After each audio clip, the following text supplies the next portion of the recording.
oportunidad.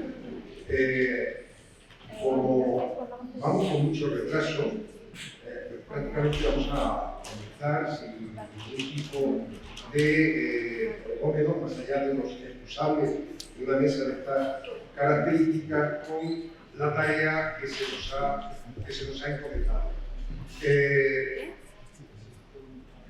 Estamos en la sesión de trabajo de la mañana, fundamento de la convivencia civil, que hemos tenido un gran debate protagonizado por dos presidentes del gobierno, que es una muestra, quiero decir, muy elocuente de cuáles son los fundamentos sobre los que se puede establecer esa convivencia. Hemos tenido una muestra real, ¿no?, de lo que puede ser ese tipo de convivencia, de posiciones políticas que pueden ser antagónicas, pero no excluyentes, pero a nosotros nos toca incluso la reflexión sobre los elementos previos a esa situación que hemos vivido, las bases éticas y políticas de la convivencia. Antes incluso de poder llegar a esa situación es necesario todo un trabajo previo de reflexión sobre un conjunto de temas que los organizadores nos han ofrecido para que hablemos algo sobre ello y después podamos también debatir. Se nos proponen como temas de la dignidad de la persona humana, derechos fundamentales, valores superiores, democracia, valores y creencias, el valor de la tradición. Casi nada, podríamos decir. Así que prácticamente sobre ese ámbito, indudablemente sí que podemos estar de acuerdo desde el principio que sobre que es posible fundamentar la convivencia civil. Bueno, para ello vamos a contar con una serie de personas que son las que me acompañan, que vendrían también algunos de los aspectos fundamentales de su currículum en la pantalla que está detrás de nosotros, y que paso ya directamente a dar la palabra al primero de los intervinientes, que va a ser don Antonio López Vega, que es profesor titular de Historia Contemporánea de la Universidad Complutense, aunque anteriormente ha ejercido su docencia en la Universidad Carlos III, también en Oxford. Ha sido director de la Fundación Gregorio Marañón hasta su fusión con la Fundación Ortega y Gasset, y ahora, dentro de esa nueva Fundación Ortega y Gasset, pues es el director del Instituto Universitario de Investigación. Yo le pido, ya sin más preámbulos, pues que comience con su intervención. Intentaremos ceñirnos un tiempo entre 5 y 10 minutos, y después de eso propiciaremos el debate con todos ustedes. Muy buenos días, gracias Rafael. Quiero agradecer a los organizadores de este congreso que hayan tenido la bondad y la generosidad de invitarme, lo cual voy a demostrar en los próximos minutos, que es absolutamente abusivo y exagerado, porque he visto el panel de invitados que tienen ustedes en este congreso. Pues, en fin, yo me siento muy honrado y quiero agradeceros a los organizadores que habéis pensado en mí para estar esta mañana aquí con vosotros.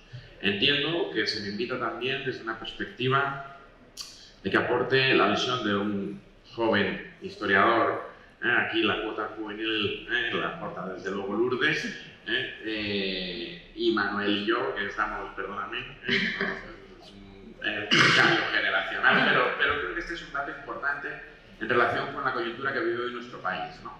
Y por tanto creo que también tenemos una responsabilidad en ese sentido, y es que sea lo que quiera que sea que hagamos, hay que llegar a algún acuerdo o algún tipo de consenso intergeneracional. Y retomo aquí lo que venían hablando los presidentes del gobierno, que supongo que todos hemos escuchado sus intervenciones. En el fondo, no sé si ustedes tendrán la misma sensación, pero una de las conclusiones que yo he sacado de lo que he escuchado es que estamos en un periodo, no sé si proto-constitucional o no, estamos viendo a ver si nos ponemos en marcha, porque hay una cierta sensación de que efectivamente la España de hoy es una España pues diferente, desde luego, a la de hace 40 años, y también una España, digamos, con unos desafíos muy sustantivos que tenemos todos encima de la mesa y que tenemos que afrontar de una manera u otra, porque son desafíos insoslayables. Bien, mi intervención de 5, 7, 10 minutos, que efectivamente se circunscribe a esta cuestión de las bases éticas y digamos, de nuestro sistema normativo y civil, voy a articularla en una especie de pintura impresionista sobre cómo me parece que llegamos a eso que decía Felipe González, ¿no? Citando a Indalecio Prieto, de Soy socialista, fuerte liberal, que, digamos, confluye de una cierta manera en torno al 75, como trataré de mostrar en mi intervención, y terminaré con una serie de propuestas simplemente enumerándolas, 1, 2, 3, 4, 5, de lo que entiendo que lo que yo escucho entre, digamos, esas nuevas generaciones que llegan ahora a la vida pública española, puede ser la aportación de, digamos, esos desafíos que desde una perspectiva generacional nosotros queremos incorporar a el debate que vamos a tener que afrontar sí o sí en los próximos meses, si no años. Bien, cito, insisto, a modo de pintura impresionista. Como sabemos, en 1812 la Constitución de Cádiz incorpora el concepto liberal, que por cierto es un concepto español, es una palabra que exportamos al mundo. Luego hay liberal parties por todo el mundo, es un concepto que cobra contenido político en la Constitución de Cádiz, llenando o cogiendo herencia de las dos revoluciones, francesa y americana, pero que ya estaba en el Quijote como persona magnánima, de corazón abierto, y que también pueden encontrar en el diccionario de Covarrubias. Esa Constitución de Cádiz se va complementando y llenando de contenido en eso que conocemos y que aquí los juristas me corregirán como Estado de Derecho liberal, después del colapso institucional que vivió nuestro país entre 1812, si quieren, o 1814 y 1840. Ya saben, sexenio de Fernando VII, trienio liberal, década ominosa y guerra civil, carlistas y liberales, que da paso al reinado de Isabel II, donde efectivamente en la segunda mitad del siglo XIX se conforma ese Estado de Derecho liberal que, grosso modo, democracia, igualdad jurídica ante la ley, seguridad jurídica, que parece que descubrieron ayer y que venía desde hace 200 años, derechos y libertades ciudadanas, desde luego,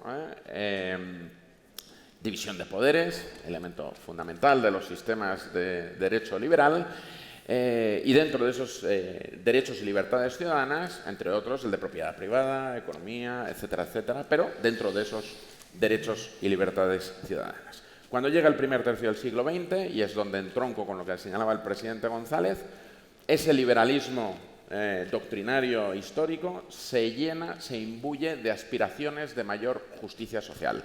Y efectivamente ahí encontramos a socialistas como Indalecio Prieto, al presidente Azaña con su programa reformista, pero también a liberales como Pérez de Ayala, Ortega y Marañón, que entre otras cosas imbuyen la idea de que hay que modernizar la nación a través de educación, ciencia y cultura, que vendría a ser el núcleo del mensaje orteguiano, y medicina como preocupación nacional en dos vertientes, la investigadora, que sería la herencia de Ramón y Cajal, y la asistencial, universal, de calidad y gratuita, que vendría a ser la que viene de la herencia marañoniana. Como saben, luego hay un golpe de Estado fallido que da lugar a una guerra civil que introduce a este país en la mayor de sus pesadillas, una dictadura que durará unos 40 años, y cuando llega el consenso constitucional de 1975, se recoge esa idea de construir, y vuelvo a citar a Ortega, un proyecto de vida en común, que es la definición de nación de Ortega y Gasset, y que, entiendo yo, los padres de nuestra Constitución adoptan a la hora de construir la Constitución de 1978. Porque, como saben, todos hacen cesiones, llegan a esos consensos. Como diría Daniel Innerarity, se llega a esa tesis que me parece una tesis muy interesante cara a la coyuntura actual que afrontamos, la tesis de mi segunda mejor opción. Es decir, vamos a renunciar todos a nuestros postulados de máximos y vamos a empezar a dialogar a partir de mi segunda mejor opción, ¿no? Que me parece algo muy sano y razonable. En ese contexto se resuelven dos de los grandes problemas históricos, me quedan 2 minutos, dos de los grandes problemas históricos que veníamos arrastrando durante 200 años, modernización económica. España es hoy un país indudablemente moderno, avanzado y vanguardista en muchísimos ámbitos, integración en el mundo occidental desde una perspectiva de la política internacional, fortalecimiento del Estado con la plenitud, si quieren, del estado de bienestar en los años 80, 90, inicios 2000. Luego llega la gran crisis de 2008, que efectivamente cuestiona este estado de bienestar y, en términos económicos y sociales, genera unas quiebras, unas fricciones, ¿no?, que cuestionan pues, muchas cosas que efectivamente habían generado unas grandes capas medias desde los años 60, por cierto, hasta ese inicio del siglo XXI, pero no resuelve el gran problema que hemos arrastrado en realidad todo el siglo XX, que es el problema de la vertebración nacional, primero muy focalizado en la cuestión vasca con los asesinatos de ETA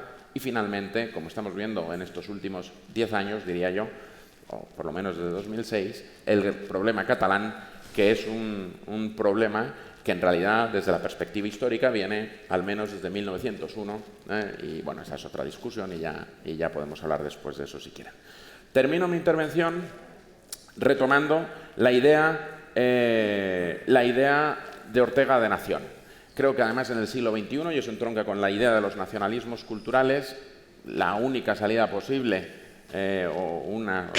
digamos, desde un punto de vista politológico, histórico, es efectivamente buscar puntos de encuentro y proyectos de vida en común. Es decir, estas posturas de máximos, desde mi punto de vista, tienen difícil arreglo. Si unos estamos por la autodeterminación y otros estamos por el 155 y otros estamos por no se sabe muy bien qué, pues digamos, es muy difícil trazar en estas dinámicas de gráficos dónde están los círculos y dónde se interseccionan esos círculos.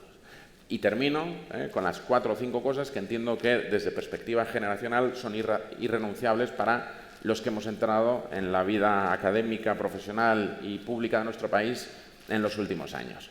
Y cito, fruto de ese proyecto de vida en común y de ese momento protoconstitucional que estamos viendo, lo que yo entiendo que debe haber, tiene que tener cabida en esta discusión que estamos teniendo estos días aquí en el Casino por esta brillante iniciativa y que desde luego nos va a ocupar en los próximos años. Primero, desde luego es algo muy sustantivo para la sociedad actual el problema de inequidad social. De alguna manera tenemos que volver a entretejer esa solidaridad social donde efectivamente esa gran clase media que se ha venido destruyendo en los últimos 10 años vuelva a reconstruirse de alguna manera, porque eso va a generar, digamos, una mayor estabilidad política y social. Esto me lleva a un tema que desde luego me parece que es el tema de nuestro tiempo, por utilizar otro leitmotiv orteguiano, que es el tema de las migraciones. Creo que España ha sido un país extraordinariamente asimilacionista e integracionista, y a mí como historiador y como joven, digamos, además muy interconectado con mi realidad cambiante europea y latinoamericana singularmente, pero también con otras latitudes, creo que es de una cortedad de miras y me preocupa enormemente. Discursos, no, 30 segundos, discursos que hablan de fronteras civilizatorias, migracionales o de este tipo, que articulan determinados proyectos políticos, y yo quiero hoy decir aquí, cuando estemos pensando, que en fin, esto de hablar de españoles de primera, de segunda y de tercera, me parece una aberración intelectual desde todo punto de vista.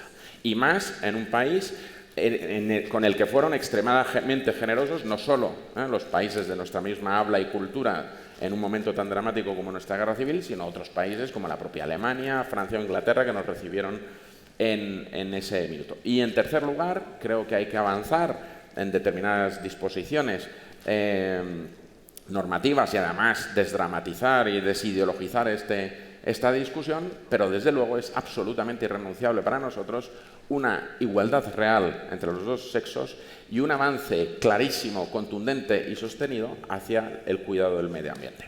Y ahí lo dejo. Muchas gracias. Muy bien. Bueno, esta mesa tiene la característica, yo no sé si intencionada o no, de que ha mezclado juristas con historiadores. Ya veremos qué sale de todo eso. De momento, lo que favorece es la doble visión sincrónica y diacrónica de los asuntos, estos prepolíticos y éticos que vamos a ver, que yo creo que va a enriquecer el contenido de la mesa. Ahora ha hablado un historiador, ahora le toca a un eminente jurista, don Francisco Javier Borrego, magistrado de la Sala Tercera del Tribunal Supremo, juez del Tribunal Europeo de Derechos Humanos del Consejo de Europa y abogado del Estado. Él me ha pedido poder hablar quizá desde el atril por estar más suelto. Muchas gracias, Rafael. La excursión prometía. Era cara, pero prometía. 2 días y medio recorriendo el río Yukón y sus maravillas con 8 personas, un guía indígena de la tribu de los Cuyocons y un jefe de expedición que hablaba inglés, atabascana, la lengua de los cuyocones, y que encima podía hablar en español. Interesante, empieza la excursión y, como no, en el microbús está el típico turista que todos conocemos, absolutamente insoportable, que da su opinión sobre todo. Esos árboles los hay más bonitos en mi serranía. Esto no está cuidado, esto... Bueno. Después de un trayecto de unas cuantas horas, bastante rápido conduciendo el chofer, el guía, el jefe de la expedición, dice que hay que parar para comer en un alojamiento rústico pero elegante y confortable, y que se quedarán allí a dormir. Por la tarde tendrán un poco de explicación con el guía y la ayuda del jefe, contando historias y tradiciones del pueblo Cuyocón. Inmediatamente el insoportable: ¿pero cómo? ¿No vamos a llegar hoy a los rápidos de los Five Fingers? No, no vamos a llegar. ¿Pero y por qué? Pues porque John, el Cuyocón, dice, y con razón, que hemos venido muy deprisa y que su alma se ha quedado detrás, y que él no puede dormir sin su alma, y que por lo tanto vamos a detenernos para que su alma llegue y se incorpore a él y pueda tener una buena noche. No les cuento lo que dijo el insoportable, porque es una falta de educación lo que dijo. Me parece muy buena la idea de repensar España, porque tal vez hemos llegado a un momento en el que hemos ido tal vez muy deprisa y tenemos que recuperar el alma, por lo menos el alma del 78 que hicimos. ¿Cómo notamos que perdemos el alma? Pues para mí es esa sensación que a veces nos ocurre por la noche. Cuando estamos durmiendo en invierno, se nos cae de edredón, o nos lo quitan el edredón, nos quedamos al aire y tenemos de pronto un escalofrío de que no estamos cubiertos por el protector edredón. Bueno, puede que sea esa sensación.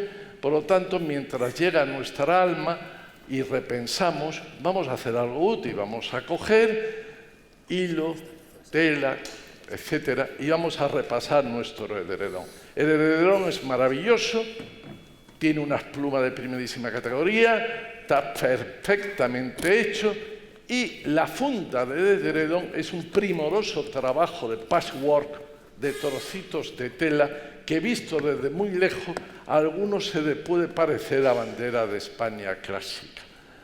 Vale, repasemos si ese clásico edredón y sobre todo la funda sigue en forma, y ojo, de pronto vemos que hay por ahí unas tijeras en el suelo.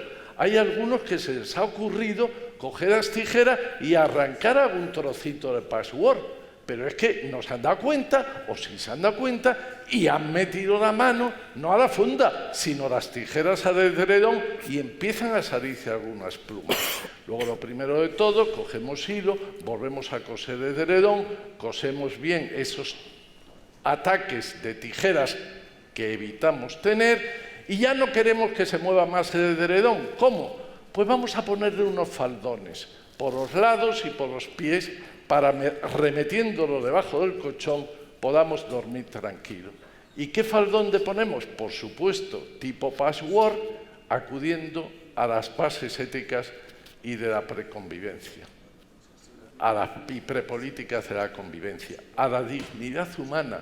Cojamos un trozo de tela maravilloso, lo cosemos, la libertad, la igualdad, el patriotismo, la corona. Vamos a sujetar ese edredón que hicimos en el año 78, pero bonito y bien hecho, y remeterlo para que no se mueva y aguante unos cuantos años más.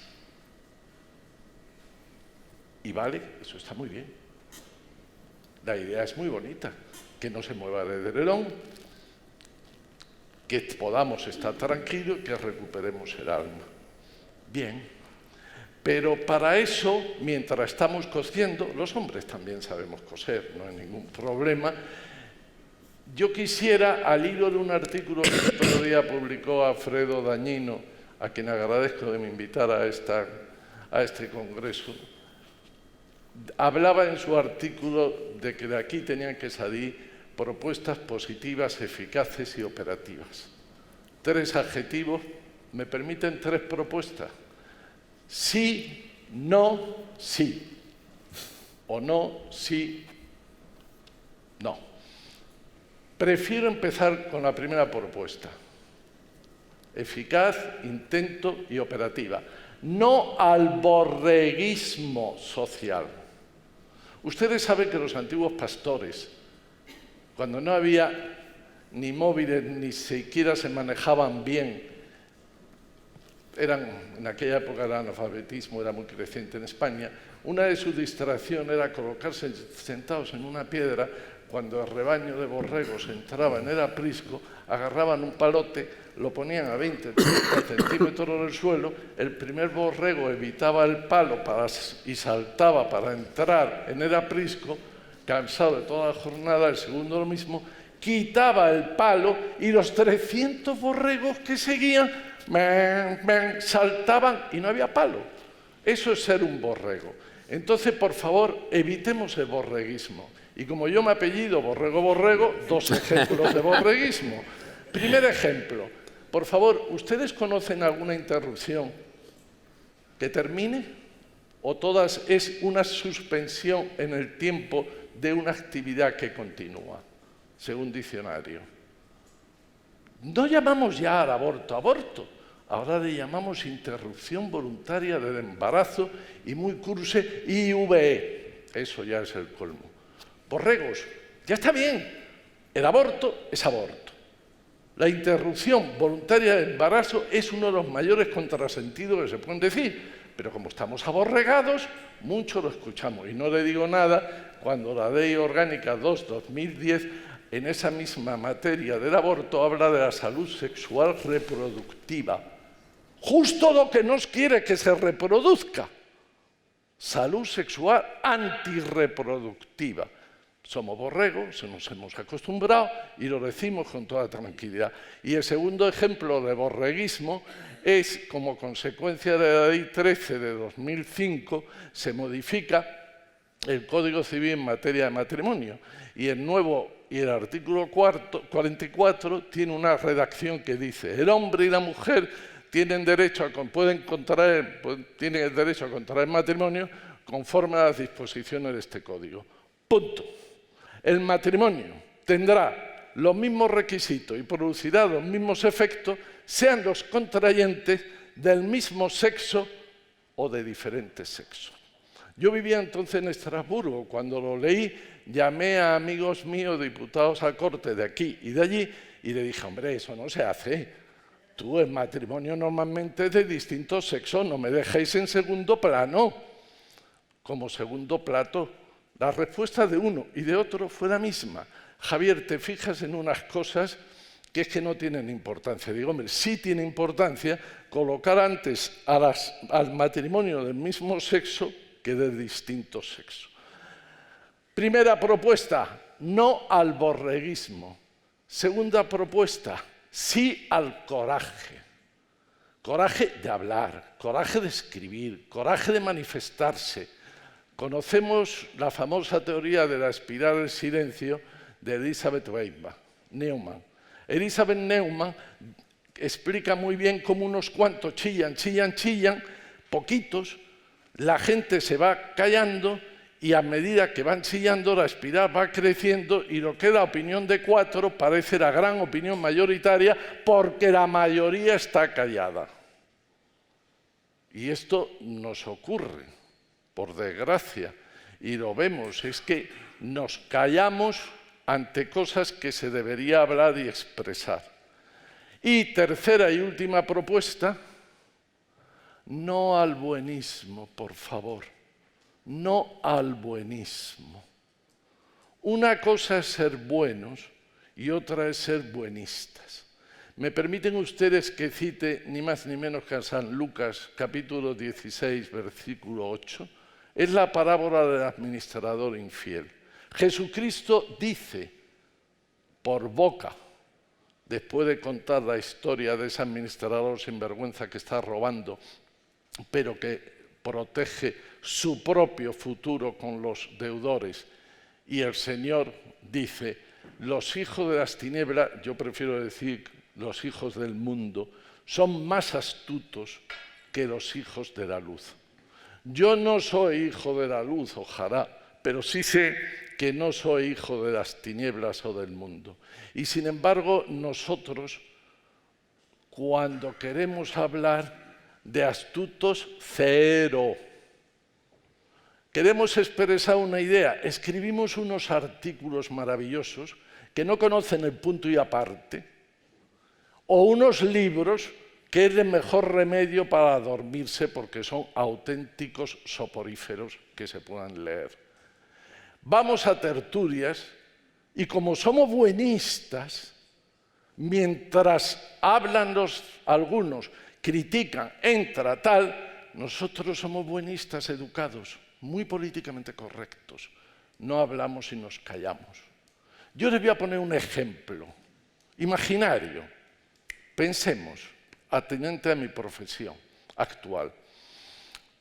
Hay un caso mediático muy seguido, con muchísimos folios, con muchísimos testigos, algunos muy importantes. Llega el momento final de la redacción de la sentencia por el ponente, la presenta a sus compañeros y todos están de acuerdo, salvo alguno que dice que no, que hay que meter un parrafito hablando de la declaración testifical de alguien. Se somete a votación y gana la discrepancia. El ponente pierde la ponencia y dos posiciones. O la buenista o la astuta. La posición astuta, yo he perdido la ponencia, ningún problema, recojo los textos, recojo el pendrive y los que habéis ganado podéis mirar todos los folios que están ahí y redactar la nueva sentencia que tiene centenares de folios. Posición astuta. Posición buenista. Ay, vale, no hay problema. Aquí tienes mi sentencia, mete el párrafo que quieras. Y alguien mete el párrafo, imaginemos, que desea meter. Se mete ese párrafo, se filtra ese párrafo, taca, taca, taca, taca, taca, empieza una campaña maravillosamente orquestada, corrupción, corrupción, corrupción, corrupción, corrupción, y puede concluir hasta en un cambio de presidente del gobierno. Es un supuesto, es una imaginación. Por lo tanto, concluyo, si nosotros queremos, sin borreguismo, con coraje y sin buenismos, nosotros podemos ganar. Muchas gracias. Intervendrá ahora Lourdes Centeno, que la pobre tiene la voz tan averiada como la tenía yo no hace mucho y todavía arrastro ese catarro desde hace semanas. Yo espero que ya tenga mejor evolución, pero bueno, ha hecho un gran esfuerzo y yo se lo quiero agradecer por estar aquí esta mañana. Lourdes es jurista, pertenece al Cuerpo de Abogados del Estado desde el año 1996. Entre el 2012 y el 2016 ha sido vicepresidenta de la Comisión Nacional de Mercado de Valores y actualmente es socia de EI Abogados, responsable de Gobierno Corporativo y Mercado de Capitales del área legal de la consultora. Pues tienes la palabra. Si puedes, gracias. Si puedes. Sí, espero que sí. Se me irá a lo mejor. ¿Hay eco? Un poco, ¿no? Sí, te oye. Se te oye. Vale. Bueno, pues muchas gracias, Rafael, por la introducción y la presentación. Yo voy a ser algo menos disruptiva que Javier. Había preparado una reflexión ignorando cuál era el formato de estas intervenciones y como jurista lo que quiero poner de manifiesto en estos 5 minutos es brevemente las consecuencias que tiene la fragmentación normativa que existe en el reconocimiento de la dignidad humana. Y me van a permitir leer esta reflexión que además había escrito un poco para trasladársela a ustedes. Existe un hito importante que fue la adopción de la Declaración Universal de los Derechos Humanos en el año 1948 por parte de la Asamblea General de Naciones Unidas, y 70 años después de la adopción de esta Declaración Universal, el reconocimiento y la salvaguarda de la noción de dignidad de la persona humana es objeto, como decía, de un tratamiento normativo y regular a nivel interno e internacional. Y esta fragmentación jurídica tiene claras consecuencias en el desarrollo de la vida de las personas desde antes incluso de su nacimiento hasta su muerte. Paradójicamente, concurren con esta situación diversos fenómenos globales que estamos todos apreciando y cuyo carácter transversal impacta diferenciadamente en todos los seres humanos, radicalizando la desigualdad. Pensemos, por ejemplo, en el calentamiento global o en la irrupción incluso de la inteligencia artificial en los distintos sectores de la economía y del mercado laboral.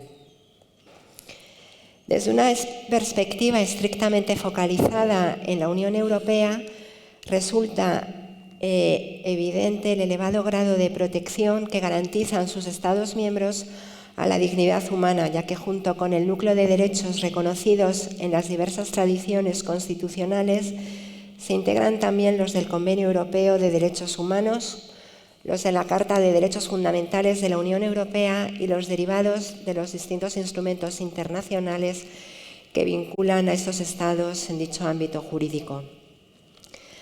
A partir de aquí es posible establecer varios círculos concéntricos que de más a menos representan la vigente instrumentación normativa, tanto interna como internacional, de reconocimiento de la dignidad humana.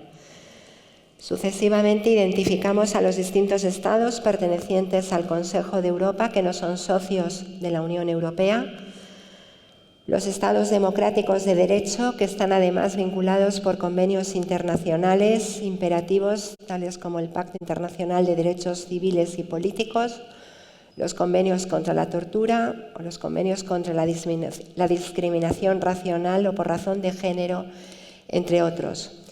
Y así hasta recalar en lo que son los estados autocráticos que a duras penas disponen de medios para proteger los bienes jurídicos que integran la noción de dignidad humana. Resulta, no obstante, reseñable el hecho de que incluso en los entornos normativos más garantistas que mencionaba, como es el caso de la Unión Europea, incluso existen divergencias importantes en las tradiciones jurídicas de sus Estados miembros a la hora de regular cuestiones esenciales, como se han apuntado el aborto o la eutanasia. Y este espacio de discrepancia, que también de confrontación jurídica y social, se encuentra incluso preservado por el propio apartado segundo del artículo 4 del Tratado de la Unión Europea, que garantiza la identidad nacional de los Estados miembros y trae como consecuencia un trato desigual a las personas en función de la jurisdicción del Estado miembro de que se trate. Por tanto, resulta difícil de asimilar que exista un trato jurídico uniforme o casi uniforme al desarrollo del íter vital de la persona en la Unión Europea, pero en sus puntos inicial y final estén abocadas las personas a un trato a veces hasta radicalmente diferente. Creo que es una dimensión que requiere de un importante y un serio enfoque moral y bioético. Y por otro lado, como ya apunté también al inicio de esta breve intervención, existen factores globales que hoy contribuyen a erosionar, sino casi a cercenar totalmente los medios vitales que posibilitan la supervivencia digna de las personas.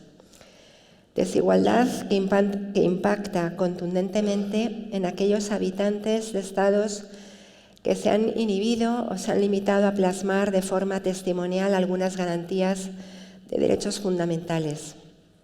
Ya se trate de los denominados estados fallidos, entre comillas, o de cualquier autocracia, La falta de un marco normativo coactivo de derechos fundamentales elimina la necesaria interactuación reivindicativa y cooperativa entre la persona humana y el poder público, radicalizando su indefensión ante fenómenos que se han apuntado también esta mañana, como son el cambio climático, el crimen organizado, la trata de personas en todas sus formas, la desigual distribución de los bienes o incluso la disrupción tecnológica en el entorno empresarial y laboral.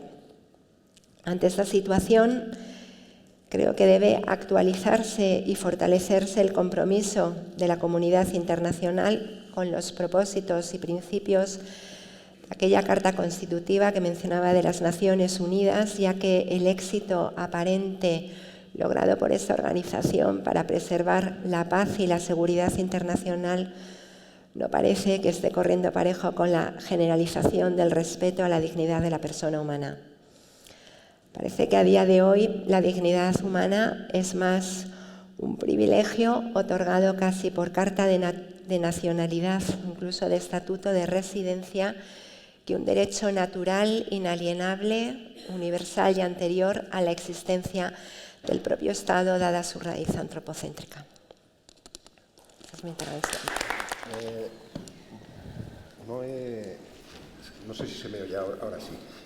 No he advertido al principio que dos de los ponentes que estaban anunciados, que finalmente se han excusado por distintos motivos y no han podido venir, y verdaderamente es una pérdida para esta mesa, aunque también es cierto que la ausencia tanto de Francisco Javier Esparza como de Francisco José Contreras pues nos permite quizá, pues, entre otras cosas y teniendo en cuenta el retraso que tenemos, pues quizás dar una posibilidad de un debate mayor al final de nuestras intervenciones, ¿no? Pero quería pues expresarles a ustedes, pues en fin, la excusa de estas personas que no han podido venir al encuentro.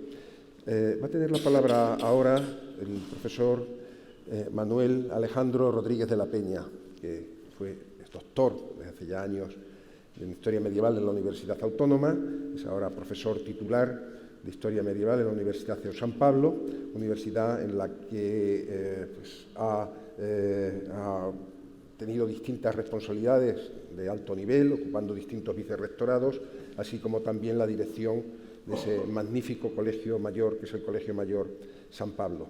En este momento es también el director del Instituto de Humanidades Ángel Ayala de la misma universidad. Y creo, antes me ha dicho que quería volver al terreno de la historia, como es su obligación y su vocación, para plantearnos desde ese ángulo algunos aspectos de la historia de España que tienen que ver con el tema que nos ocupa. Muchas gracias, Rafael.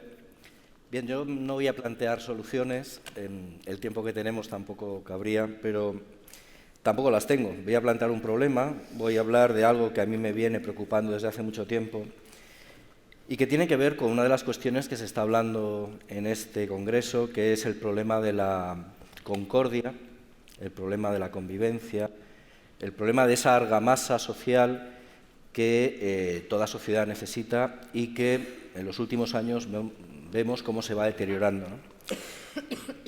Y yo como historiador lo que identifico, el problema del cual voy a hablar en este tiempo que tengo, es el del relato histórico. Tenemos, yo creo, un problema de relato, un problema de narrativa histórica, desde el punto de vista del consenso social. Yo tuve la oportunidad de vivir unos años en Inglaterra y la verdad es que no hace falta vivir en el extranjero, en nuestro entorno europeo, para ser conscientes de que la historia en España, en lugar de unir, nos divide, con efectos traumáticos y algunos políticos que nos ocupan hoy día.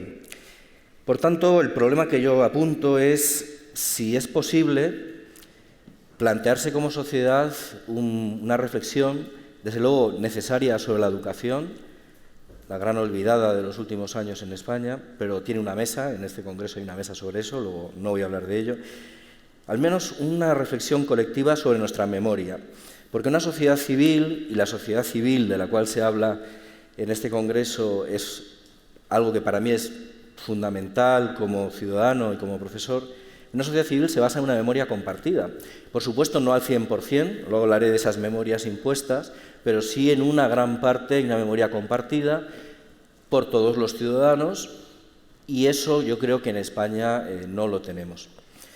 El por qué no lo tenemos es lo que yo querría plantearme, ¿no? ¿Por qué tenemos una memoria tan a corto plazo, tan cortoplacista, desde el callejero a los rituales?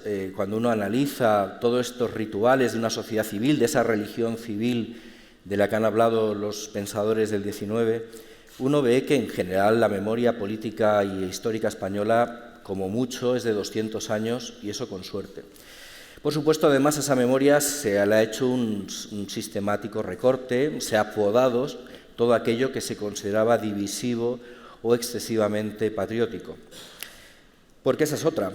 Claro, al tener una memoria de este estilo, recortada, sin consensos, de unos contra otros, sufre extraordinariamente la conciencia patriótica, porque si la educación en los niveles de primaria, secundaria, en los medios de comunicación, esa pedagogía de una narrativa histórica está tan recortada, porque todo incomoda, todo molesta, salvo 3 o 4 acontecimientos o personajes que además son siempre de una línea política muy determinada, pues ¿qué ocurre? Que al final el patriotismo sufre y parece que nuestra nación ha ido de crisis en crisis y que el éxito,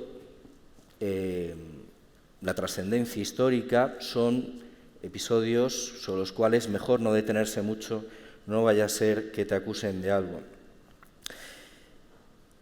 Es verdad que en el siglo XIX, y aquí hay un especialista que he hablado antes, hubo un relato liberal decimonónico, patriotero en ocasiones, que convertía a Viriato o a El Cid en defensores de una España todavía inexistente o en ciernes. Es cierto que hubo muchos abusos, el franquismo es un ejemplo reciente, pero por esta ley del péndulo, hemos pasado a una especie de hipercriticismo nominalista, donde todos los nombres molestan. Le voy a dar ejemplos: una historia basada no en el consenso, sino en el disenso, donde aquellos que tienen un problema con la idea de España son los que marcan las líneas de esa narrativa.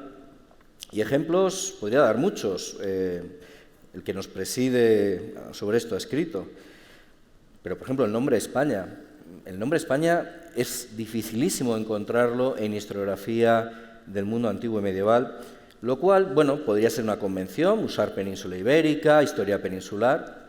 El problema, lo que llama la atención es que conceptos como una fecha muy determinada, Cataluña, por ejemplo, es de 1118 la fecha, pues los historiadores que trabajan la Cataluña antigua y medieval o ibérica usan Cataluña a tiempo y a destiempo, a todas horas. Por supuesto, puedo dar ejemplos similares para Euskadi, concepto de finales del XIX, o Galicia. Es decir, el nombre España se considera anacrónico, propio de una óptica nacionalista española, pero los otros conceptos se les da una especie de patente de corso de eternidad, siempre han existido y, por tanto, claro, se construye la idea de forma subliminal respecto a una España artificial, superpuesta a realidades nacionales, entre comillas, preexistentes. Luego, en el relato histórico español, uno encuentra muchas veces ausencias clamorosas a nivel, insisto, de educación universitaria, educación secundaria, primaria, medios de comunicación. Ausencias que me llaman la atención. La memoria del comunismo es inexistente. En buena parte de los países europeos se tiene claro el drama que supuso el comunismo. Los 100 millones de muertos del comunismo raramente se los van a encontrar en la educación, en los sistemas educativos o en los medios de comunicación. El fin de la esclavitud. En Inglaterra, en Estados Unidos, en Francia, se dedica mucho tiempo al fin de la esclavitud. ¿Por qué en España nadie habla del proceso del fin de la esclavitud? Quizá porque dejaría en buen lugar a los actores de ese proceso.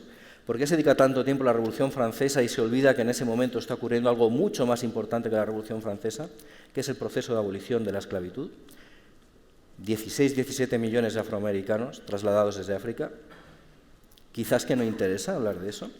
La hispanidad, otro elemento que brilla por su ausencia. Qué poco se habla de hispanidad y qué poco se habla antes de derechos humanos en la magnífica intervención que me ha precedido.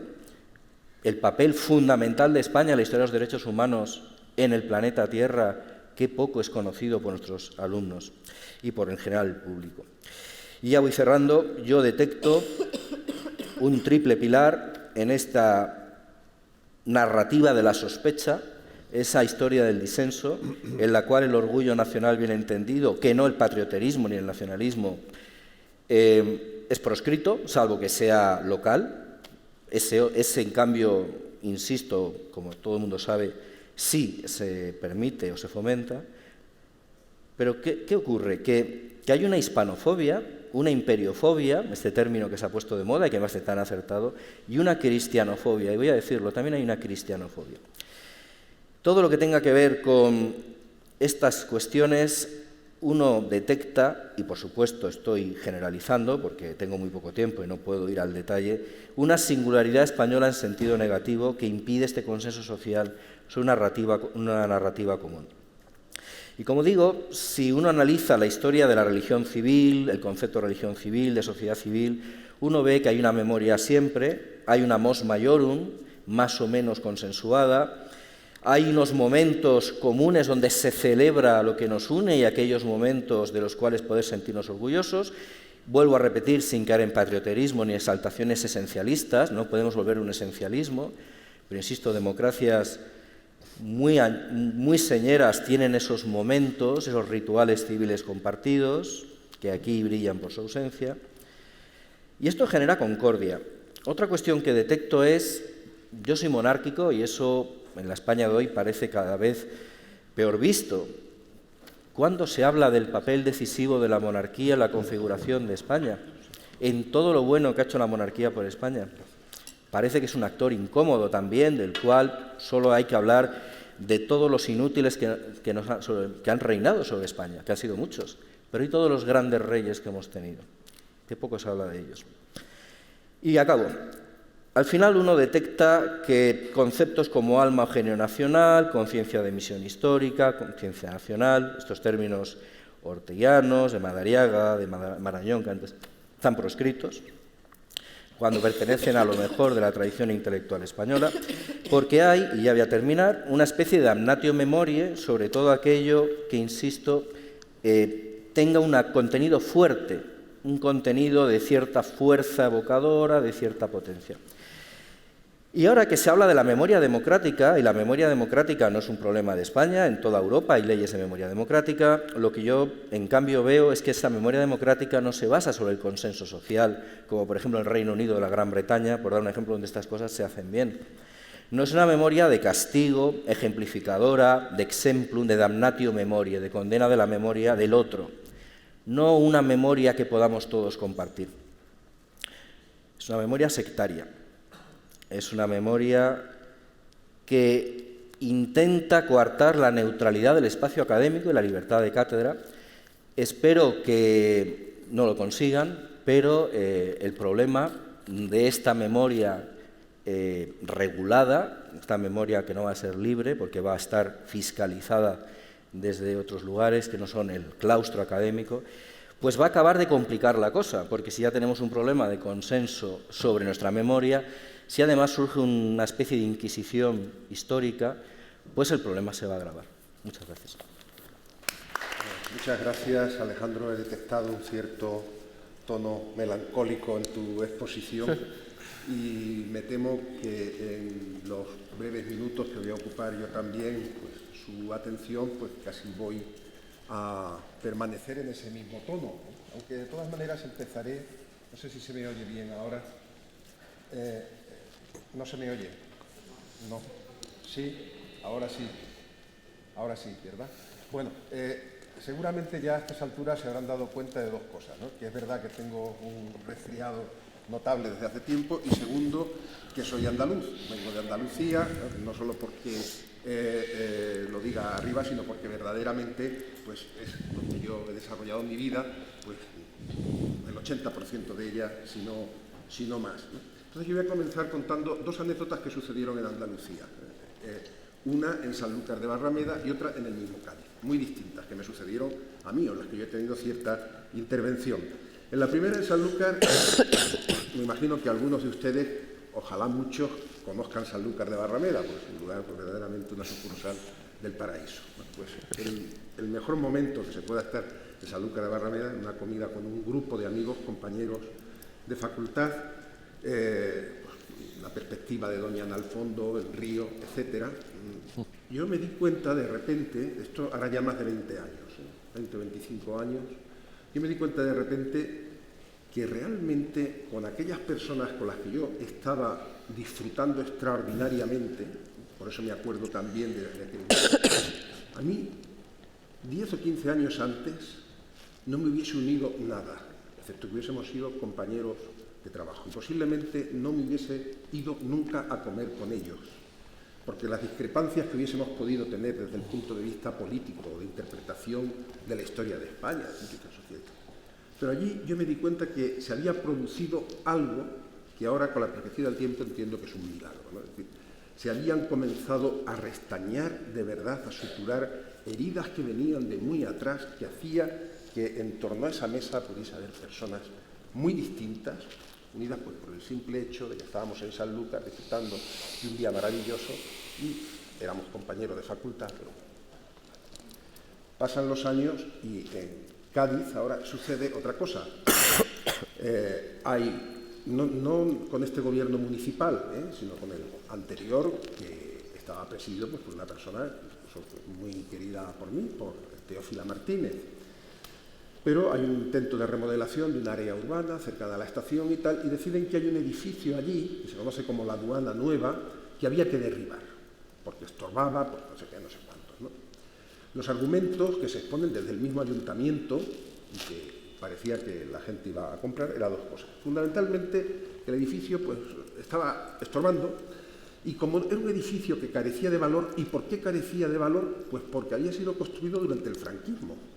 Había sido construido durante el franquismo y, en consecuencia, eso, de alguna forma, anulaba cualquier valor posible arquitectónico que después se vio. De hecho, fue declarado bien de interés cultural por la Junta de Andalucía ante estos intentos municipales, pues debía ser derribado, sin más, ¿no? Hubo una cierta movilización de la sociedad civil, yo puedo decir, y por eso puedo contar esto como anécdota hasta cierto punto personal, que participé en el movimiento ciudadano para salvar la Aduana Nueva y el edificio está ahí. Sigue estando en medio, en un lugar totalmente impropio, pero bueno, el edificio estaba antes de que se les ocurriese hacer esa plaza y todas esas cosas, ¿no? Lo cierto es que, como digo, la situación que se planteó en una ciudad como Cádiz era que un edificio, por el simple hecho de haber sido construido en los años 50, pues no tenía derecho a sobrevivir, por encima incluso de sus valores evidentes para cualquiera que lo vea desde el punto de vista arquitectónico. Uno de los pocos edificios de la segunda mitad del siglo XX, creo yo, que merece la pena en Cádiz. Bueno, ¿qué ha sucedido entre esas dos anécdotas, ¿no? Yo creo que una parte muy importante de los fundamentos prepolíticos de la convivencia, que es de lo que tenemos que tratar aquí, son de carácter histórico y cultural. Y hemos visto también, desde esas intervenciones, pues son también o se plasman después en aspectos, normas jurídicas, en derechos, pero porque tienen ese arraigo histórico y cultural. Una nación, que es lo que creo que todavía somos, vamos, de hecho somos, España, es un sujeto histórico asentado y realizado en el tiempo sobre la percepción de una experiencia compartida.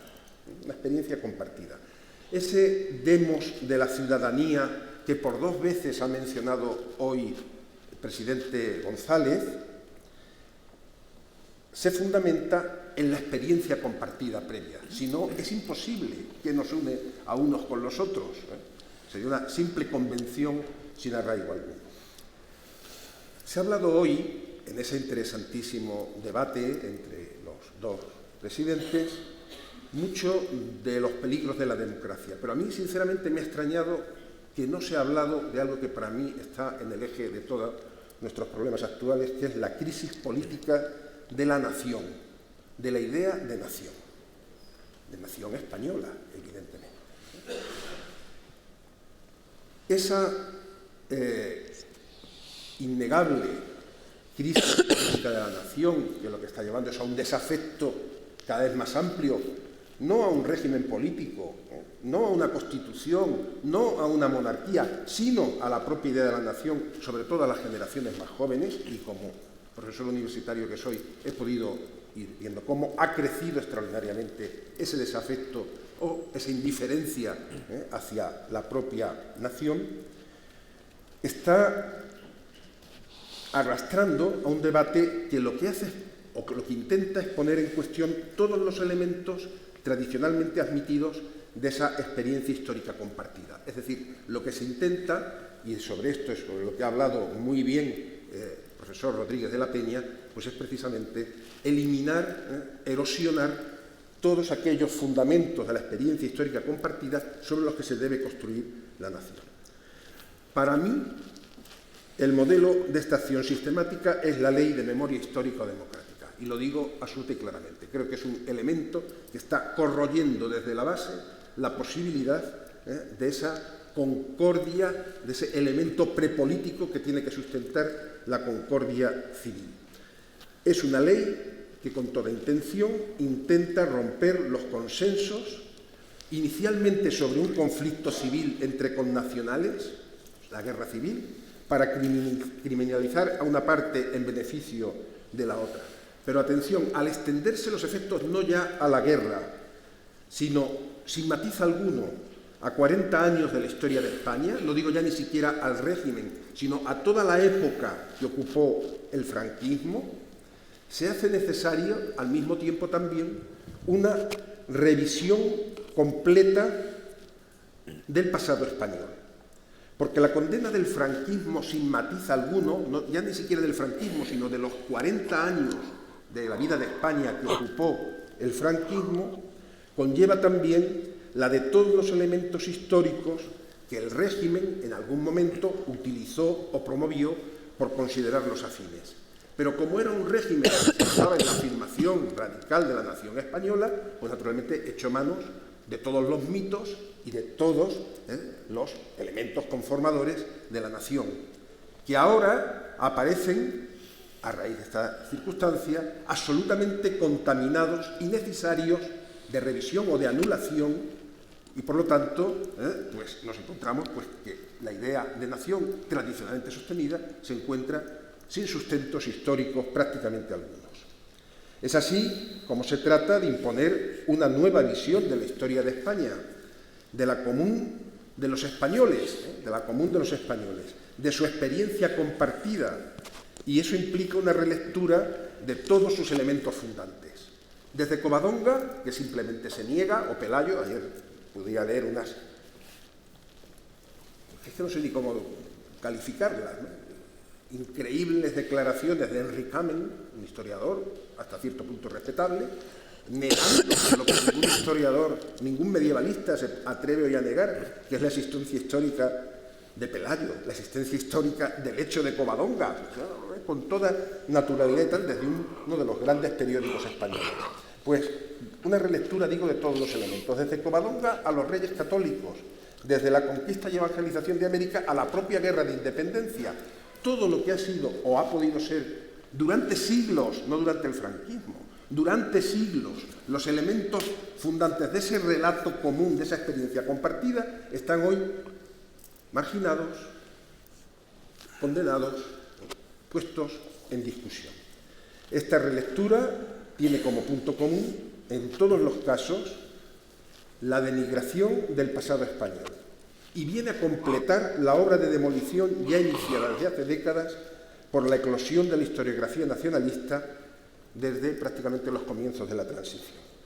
La consecuencia, lo que se va y lo que estamos viendo, y esa es una de las causas más poderosas, desde el momento en que esto además se capilariza a través de los medios de comunicación, hasta de la novela histórica, etc., es la erosión de la identidad. Un factor que, sin embargo, emerge en estos tiempos como un elemento fundamental en el nuevo panorama político mundial. España es la única nación, vamos a decirlo así, que ve en un momento de auge extraordinario de las identidades cómo se discute incluso su identidad más básica. Una nación que queda sin anclajes en la historia, a pesar de que España era, y todos lo recordaremos pues por la Edad Media de los que estamos aquí, pues uno de los estados más homogéneos del mundo desde el punto de vista poblacional. Un país sin grandes diferencias o nulas diferencias étnicas, religiosas, lingüísticas, eso sí, con una rica diversidad cultural. ¿Cómo es posible que se haya podido dar esa situación, esa evolución hacia la situación que ahora vivimos y que también el profesor Rodríguez de la Peña pues también ha denunciado? Pues es la pregunta que deberíamos hacernos. Hoy, tras décadas, entiendo yo, de ataque ya indisimulado a todos los factores de unidad histórica, comenzando desde luego por la monarquía, siguiendo por la religión y de promoción de todos los que llevan a la disgregación, la labor de desmontaje de las bases históricas de la convivencia está muy avanzada. Y con ello la posibilidad de nuevos conflictos. Es decir, sabemos que hace unos meses hubo una cierta ola de miedo. Como todo en España, son movimientos que se disuelven muy rápidamente en la riquísima vida social española. Siempre tenemos otra cosa nueva de la que hablar. Pero qué duda cabe que hace solamente unas semanas, en amplios sectores de la sociedad española, personas de cierta edad sobre todo, hundió el miedo al conflicto. Yo recibí llamadas. Oye, Rafael, ¿tú qué crees que va a pasar? Tranquilo. ¿Cuánto tiempo hacía posiblemente que en España no había esta inquietud? Pero tenemos que tener en cuenta que las bases de la convivencia efectivamente son bases prepolíticas, son bases históricas, son bases culturales, cuya defensa, entiendo, debemos empeñarnos, incluso mucho más que de la realidad política del día a día. Bueno, con esto termino, no sé si me he pasado de tiempo, ¿qué dirán ustedes? ¿No? Absoluto. No. Te has quedado corto. Pues muchas gracias y ahora comenzamos. Sí. Buenos días. Buenos días y muchísimas gracias por tan interesante mesa redonda con distintos planteamientos. Yo simplemente quiero retomar, porque todas sus intervenciones me han parecido de verdad de un gran nivel, pero la que me ha impactado más y la que resume realmente lo que ustedes han ido desgranando es la del magistrado señor Borrego, que con las tres ideas que nos ha lanzado realmente da la clave de lo que todos ustedes acaban de explicar, señor Sánchez. Realmente no al borreguismo, sí al coraje, no al buenismo, a lo políticamente correcto. Y aquí quiero entonar el mea culpa porque esas ideas a mí me vienen rondando en la cabeza hace ya mucho tiempo y he meditado mucho en ellas. Esa es la clave. Muchos de nosotros, sobre todo los que estamos en el ámbito universitario, donde se supone que debe ser así, que la razón impera, lo razonable, lo que se puede demostrar, lo que está encima de la mesa, es lo que realmente tenemos que manejar. Durante mucho tiempo, cuando hemos oído muchas barbaridades, muchas ideas dislocadas, falsas, irracionales, como que Pelayo no existe o cualquier otra cosa que ahora pueda estar encima de la mesa, pues nos hemos callado. Nos hemos callado porque lo veíamos tan lejos de lo razonable y de lo que en cualquier cabeza medianamente bien estructurada pudiera caber, que no le dábamos importancia. Decíamos, bueno, este señor está diciendo unas cosas que no merece la pena ni discutir. Y nos hemos callado. Y así durante muchos años. Y efectivamente, como el señor Borrego decía, si son unos pocos han condicionado el discurso de todos. Si va a plantear alguna pregunta, es que sí, ponemos de poco simplemente tiempo, es, ya que usted decía, ¿qué podemos hacer para recuperar eso?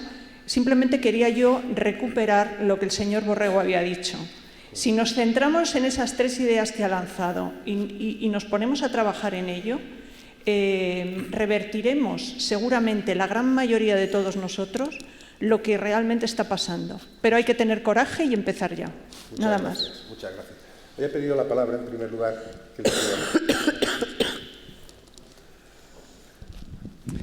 Muchas gracias por sus discursos.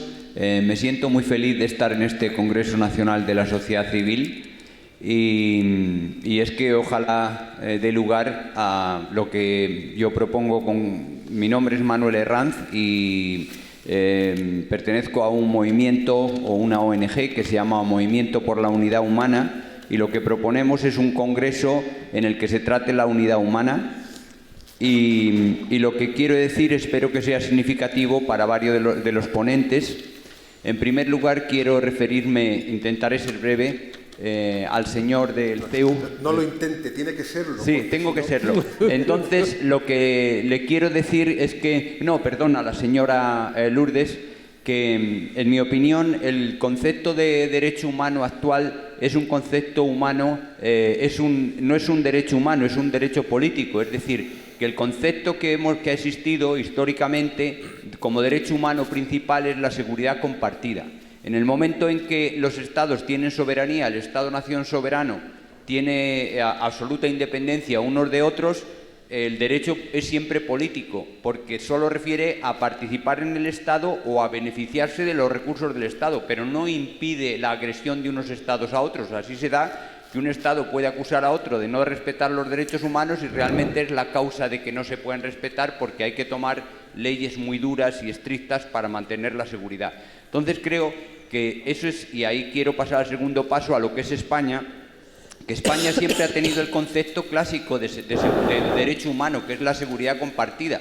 Por eso ha sido un país católico, pero que lo era ya desde Alejandro Magno, que tenía el mismo propósito, como ha tenido el cosmopolitismo de los estoicos, que eran la línea principal de pensamiento del siglo III al siglo III después de Cristo, de antes de Cristo, y en general es una idea que ha desaparecido con nuestro tiempo.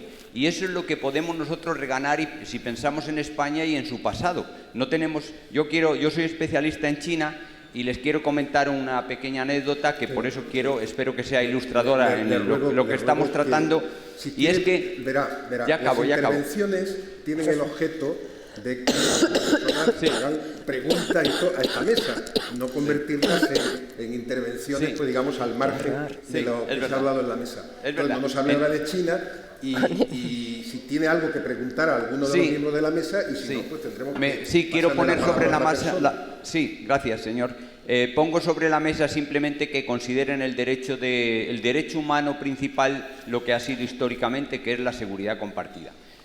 Con esto acabo y esta es la pregunta que planteo. En cuanto a lo que quería decir sobre España, que es un concepto que nos preguntamos, que ustedes han visto que está teñido por el franquismo, efectivamente, yo quiero decirle que China, cuando refiere a los países, lo refiere como Guo, que es el nombre Estado, para cada Faguo, Inguo, Teguo, Eguo, Meiguo, todos los países principales del mundo. Pero a España la refiere como Xibanya, y no refiere como Estado. ¿Por qué? Porque en España la relación que tenemos con China, los países potencias occidentales, nace según nosotros lo percibimos, con la relación de los ingleses.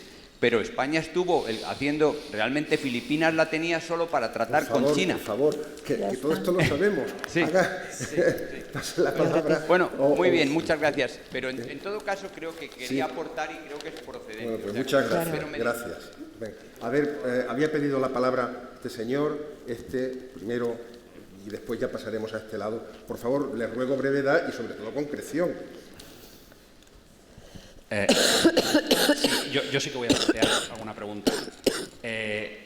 Lo primero es, yo tengo la sensación de que lo que nos pasa es que cuando se preguntan cómo hemos llegado aquí, en qué situación nos encontramos, yo siempre he entendido que hay una falta de generosidad importante, incluso cuando ha habido partidos políticos que han tenido mayorías absolutas, y no sé qué piensan de eso.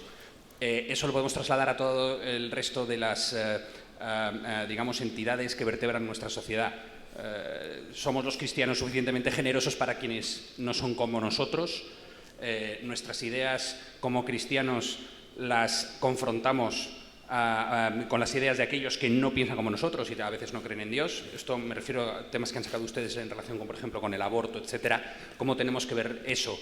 No quiero confundir buenismo con generosidad y creo que no es lo mismo y no sé qué opinan de esto. Y por último, decirles la otra idea que piensan sobre una reflexión que he sacado de las intervenciones de los presidentes, y es que actualmente hoy los jóvenes, tras la crisis que hemos vivido, tienen una concepción como más, no sé si es la palabra adecuada, utilitarista del Estado, de las instituciones, que no responden adecuadamente a sus necesidades y por tanto no se ven representados, y a mí eso me preocupa mucho y no sé qué opinan ustedes. Gracias. Si alguien quiere responder, la pregunta sería buenismo versus generosidad. No sé si tú puedes responder pues, a esa aparente contradicción que pudiera darse. No, yo el buenismo me voy por la Real Academia Española, que lo define como un exceso de tolerancia ante una situación de conflicto. Los excesos no me gustan, y Talleyrand decía que todo lo que es excesivo resulta insignificante, y ya está bien de buenismo, de verdad. Será muy políticamente correcto, es maravilloso, pero es que vivimos en un mundo donde la gente es del mundo. No es mala, es del mundo. Que si usted se pone a jugar una partida de cartas con un señor que está haciendo trampa, usted tiene dos opciones: o tirar la mesa o hacer trampas, o educadamente decirle estás haciendo trampa. El buenista no. El buenista le contesta, estás jugando maravillosamente bien, no quiero conflicto, me estás ganando y qué a gusto estoy que me estés ganando por tu sabio arte. Ya está bien. Es una opinión personal. Y he citado a San Lucas en una parábola que Jesucristo alaba y critica a los buenistas, a los hijos de la luz, porque el administrador que va a ser despedido por sinvergüenza se dedica a romper los recibos de los deudores. ¿Cuánto le debes a mi señor? 150, tantos litros, tanto. Y el Señor le dice, son más astutos los hijos del mundo que los hijos de la luz. Ahora, ¿queremos seguir siendo hijos de la luz? El martirio, encantado. Pero si se puede evitar, yo estoy dispuesto a morir martirizado por una idea muy superior. Pero por esto, no. Tiene la palabra este señor de la segunda fila. Sí.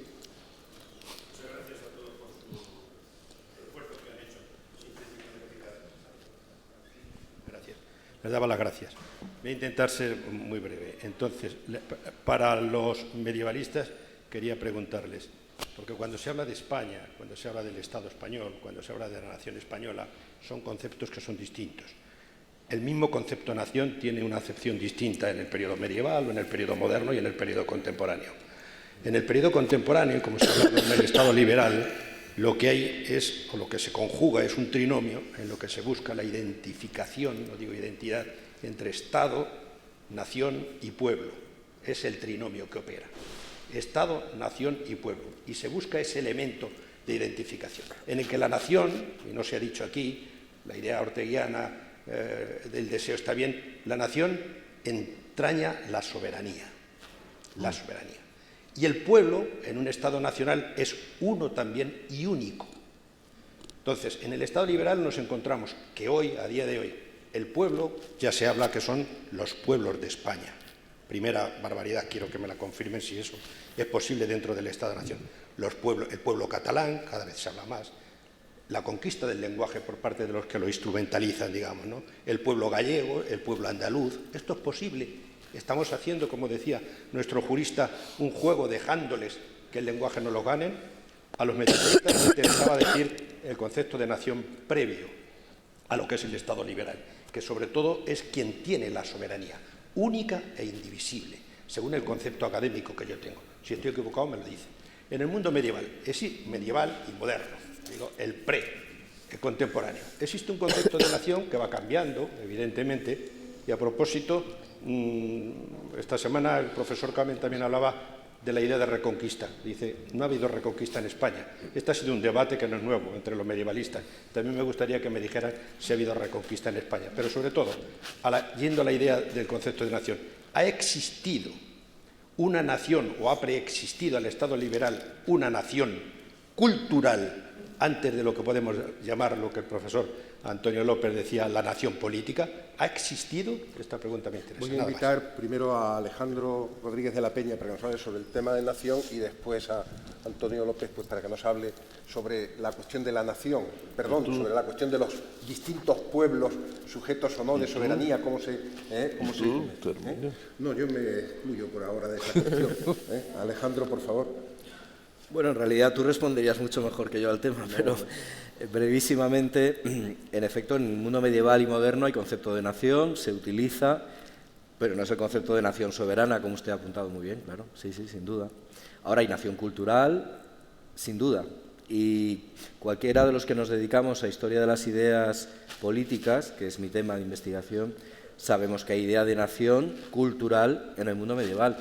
Y sabemos también, los que nos dedicamos a España medieval, que catalanes, vascos, gallegos, andaluces se sentían parte de esa nación cultural española. Hay infinidad de documentos y de crónicas que lo demuestran. La lista sería muy larga, pero vamos, se la puedo facilitar si le interesa. Que no es solamente una idea, sino una realidad, porque a veces parece que hablamos del mundo de las ideas, que la gente se siente, ¿no? Es una realidad sentada a lo largo de siglos y con un consenso, podríamos decir, de los ciudadanos españoles, como los queramos llamar, de entonces, absoluta. Y efectivamente en eso pues hay muchísimos documentos y testimonios de la época que lo dejan muy claro. Y Antonio, por favor, si quieres, sobre la cuestión de los pueblos, que yo creo que es un tema importante, que se ha pasado de la mera lingüística, ¿no? Por extensión, a hacer los sujetos de derecho político, ¿no? Sí. Bueno, tenemos voy a tratar de ser muy breve. Hay dos problemas en eso, que efectivamente se está enarbolando el término pueblo de una manera muy abusiva, diría yo.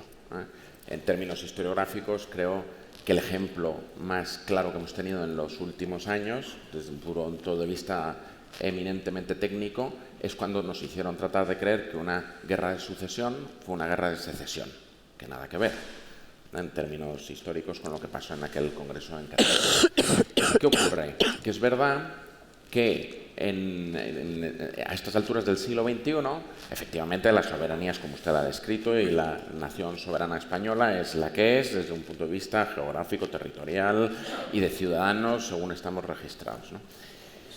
Claro, en las últimas 2 décadas ha habido una discusión y una tensión, porque ese es un concepto que nace en el Congreso de Viena en 1815, que usted efectivamente ha descrito muy bien, y de hecho la cuestión de la nación cultural desde la perspectiva historiográfica es el discurso de Renan en 1870, o sea que eso está descrito, si quieren, hasta un poquito más tarde desde una perspectiva contemporaneista, pero desde 1945 en adelante, y eso tendría que ver con lo de los derechos humanos que hablaba también nuestra colega, las entidades supranacionales han puesto encima de la mesa de una manera directa o indirecta, digamos, esa tensión de lo que venían siendo las viejas ideas de soberanía nacional, porque ¿qué es sino la Unión Europea, sino una cesión de soberanía nacional en determinados aspectos?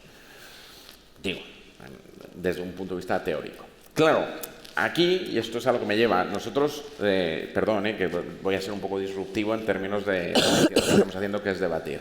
Una cosa es que, y eso es legítimo en todas las personas, podamos añorar otros tiempos, otros modos de configuración, sean medievales, sean de otro tipo de concepciones sociales, que es absolutamente respetable y desde luego defendible, y no seré yo, como liberal, quien lo discuta, ¿no? Pero lo cierto es que a la altura del siglo XXI y de 2021 las sociedades son diversas, multiculturales, absolutamente hibridadas. Entonces, claro, ahí, ¿no?, hemos hecho algunas añoranzas en relación a las raíces católicas de España o cristianas, el caballero, que desde luego son tan defendibles y están tan indisolublemente unidas al transcurso histórico de España que cualquier persona, vamos, solo hace falta pasearse por nuestra nación para decir eso.